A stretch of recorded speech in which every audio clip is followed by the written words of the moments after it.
Πρωινές ιχνηλασίες, η εκπομπή για τους κυνηγούς και τους ανθρώπους της φύσης. Τρίτη, 7.30 με 9 στο Facebook και στο YouTube. Νέα παράταση για την επιβολή προστίμων για γενετική ταυτοποίηση και στήρωση.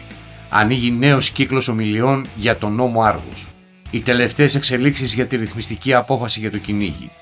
Υπουργείο Περιβάλλοντος, εξετάζονται προτάσεις για τη χρηματοδότηση του έργου των κυνηγών.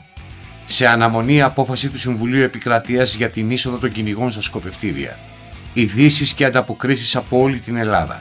Πρωινές ιχνηλασίες, η εκπομπή για τους κυνηγούς και τους ανθρώπους της φύσης. Τρίτη, 7.30 με 9 στο Facebook και στο YouTube.